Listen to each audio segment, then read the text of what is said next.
নমস্কাৰ বন্ধুসকল আৰু স্বাগতম জনাইছোঁ এটা নতুন ভিডিঅ'লৈ আৰু এইটো এটা ভিডিঅ' আনবক্সিং ভিডিঅ' হ'বলৈ গৈ আছে। মোৰ ওচৰত এইটো প্ৰডাক্ট এটা আছে, এইটো মই এমাজনত অৰ্ডাৰ দিছিলোঁ আৰু থাম্বনেইল আৰু এইটো কি কয় টাইটেলত দেখি আপোনালোকে গম পাইছে এইটো কি বস্তু হ'বলৈ গৈ আছে। এইটো এটা ৰাইডিং ৰিলেটেড প্ৰডাক্ট হ'ব গৈ আছে আৰু চ' বেছি দেৰি নকৰি এইটো প্ৰথমতে আনবক্সিং কৰি লওঁ।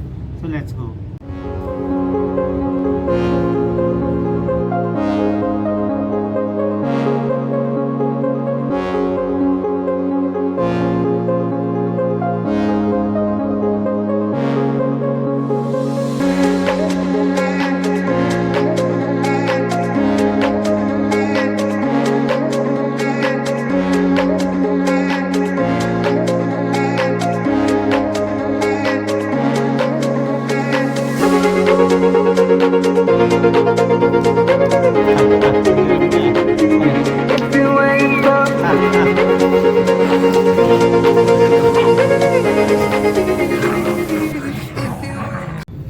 ओके, तो प्रडाक्टটো এইটো ওলালে। এইটো ৰাইডটেক কোম্পানীৰ থ্ৰটল গ্ৰিপাৰ হয়। ইয়াত লিখা আছে নামটো আৰু এইটো এটা মেড ইন ইণ্ডিয়া প্ৰডাক্ট হয় আৰু এইটো মানে ইউজ কৰিব পাৰি। অলপ মানে থ্ৰটলটো লক কৰি দিয়ে আপুনি যেতিয়া বাইক বা স্কুটি চলাই থাকে তেতিয়া সেইটো অলপ মানে kind of cruise control type হৈ যায়। আৰু ইয়াৰ পিছফালে ইয়াৰ ছ'চিয়েল মিডিয়া হেণ্ডেলছবিলাক এইবিলাক দিয়া আছে। ফ'কাছ আছে নাই এতিয়া আছে এইবিলাক ছ'চিয়েল মিডিয়া হেণ্ডেলছ। আৰু ইয়াত কিছুমান কথা লিখা আছে, এইবিলাক হ'ল কম্পেটেবল উইথ অল মটৰচাইকেল, চব মটৰচাইকেল আৰু স্কুটাৰ্ছ চবৰ লগত মানে এইটো ইউজ কৰিব পাৰি। Contains nylon to avoid friction wearing of accelerator grip, wing nut for ease in operation even in gloves, thumb trigger for convenient engaging and disengaging. Okay, ইয়াত thumb trigger দুটা আছে, যেনেকৈ ডায়েগ্ৰাম দেখিছে। এইটো এটা ওপৰতো এটা এইটো থাম্বটো এইকেইটাতে আপোনালোকে ওপৰতল কৰিব পাৰে আৰু মাউণ্ট কৰিবলৈ ইজি আৰু আনমাউণ্ট কৰিবলৈ ইজি হয় লিখা আছে। এতিয়া বস্তুটো এইটো আনবক্স কৰোঁ, এইটো পূৰা চিল হৈ আছে দেখা পাইছে, মানে প্লাষ্টিক এইখনতে অকণমান মানে চিলটো খুলি পেলাই অকণমান গেপ এৰিছে। গোটেইটো ফালি লওঁ আগতে।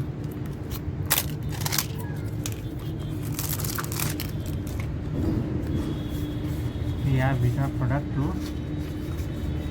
চ' this is a product guys.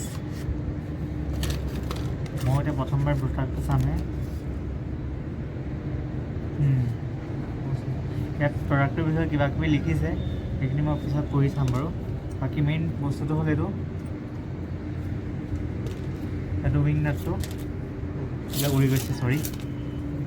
Wing নাটটো আপোনালোকে টাইট বা লুজ কৰিব পাৰে আপোনালোকৰ মানে যিটো কনভিনিয়েঞ্চ হয়। তলফালে অ'কে, টাইটাও লুজ কৰিবলৈ, আৰু এইটো আছিলে থাম্ব গ্ৰিপাৰ, এইটো এনেকৈ বা এনেকৈ দিব পাৰে। বাকী আনবক্সিঙত এতিয়া ইমানলৈকে আছে, বাকীখিনি আপোনালোকক দেখাম মই মটৰ ব্লগিঙৰ টাইমত, যেতিয়া বস্তুটো মই এই মোৰ থ্ৰটলত লগাম। তাৰপিছত বাকীখিনি দেখা যাব কেনেকৈ কাম কৰে, কিমান মানে এইটো ভাল হয়, থ্ৰটলডাল বেছি জাম কৰি দিয়ে নি, সেইবিলাক চাম। তলত এইবিলাক লিখা আছে প্ৰডাক্টটোৰ, আৰু তলত বেলেগ বেলেগ ধৰণৰ বাইকছো বনাই থোৱা আছে দেখা পাইছে, মানে সেইটো মেইন কৰিছে যে এই চব ধৰণৰ বাইকত গুচি যাব। আৰু এই প্ৰডাক্টটোৰ প্ৰাইচ হৈছে অনলি 499।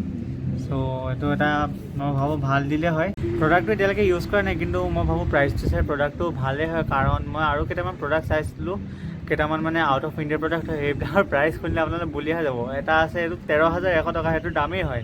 তাৰপিছত এটা চাইছিলোঁ তাৰ দাম 5,000 নে 5,500 তেনেকুৱা, বহুত দামী দামী আছে। আৰু সেইবিলাক পিছে ইণ্ডিয়াৰ নহয়, ইণ্ডিয়াৰ বাহিৰৰ হয়, কিন্তু বস্তুখিনি দেখাত ভাল লাগিছিলে। এনেকুৱা জাষ্ট নহয় এনেকৈ লগাই থৈ দিলে। সেইবিলাক অলপ দেখিবলৈ ধুনীয়া আছে, প্ৰিমিয়াম আছিলে, কিন্তু ইমানটো খৰচা কৰিব মনো নাযায়। ইমান খৰচা কৰি এইটো মিনিংলেছ হয় ন, চেঞ্চ নবনে কোনো কথা। চ' তাতকৈ ভাল এইটোৱে ট্ৰাই কৰি এইটো কেনেকুৱা এইটো ইউজ কৰিম, তাৰপিছত আপোনালোকক ৰিভিউটো জনাম। এতিয়া মটৰ ব্লগত লগ পাই আছোঁ।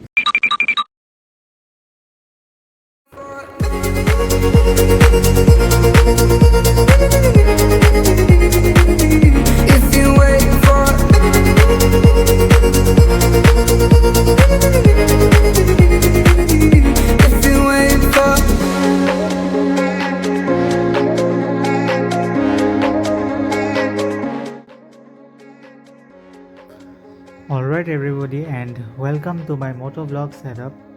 আৰু মই এতিয়া ভইচ অভাৰ কৰি আছোঁ কাৰণ মোৰ মাইক এডাপ্টাৰটো কাম নাই কৰা। মোৰ JK Magic 6 লিজেণ্ডৰ কাৰণে যিটো মই মাইক এডাপ্টাৰ ভিডিঅ'টো দেখাইছিলোঁ সেইটো কাম নাই কৰা। আৰু সেইটো যি কি নহওক, এতিয়া আমি নেশ্যনেল হাইৱে 37ত চলাই আছোঁ। আৰু দেখিছে মই এইটো এডজাষ্ট কৰি ল'লোঁ, থ্ৰটল লকটো এংগেজ কৰি ল'লোঁ। স্পীড আছে 45 to 50 আশে-পাশে স্পীড আছে। আৰু আপোনালোকে দেখা পাইছে মই হাতখন একদম থ্ৰটলডালৰ পৰা আঁতৰাই দিছোঁ আৰু স্পীডটো বেছি ফ্লাকচুৱেট কৰা নাই।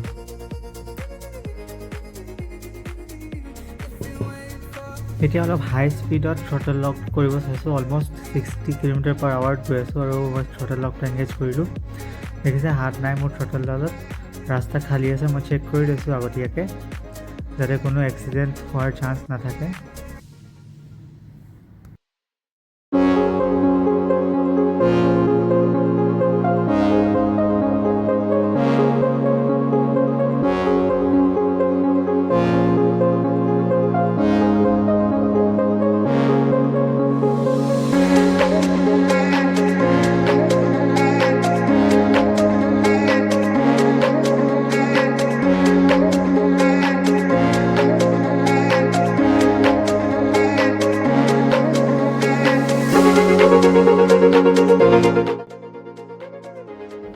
চ' বস্তুটোৰ বিষয়ে এইখিনিয়ে আছিলে। আৰু মই ইয়াত লগোৱাটো দেখুওৱা নাই এইটো কাৰণ বহুত ইজি, আপোনালোকে নিজেই এইটো কৰি ল'ব পাৰিব, নিজে দেখিলেই বুজি পাব।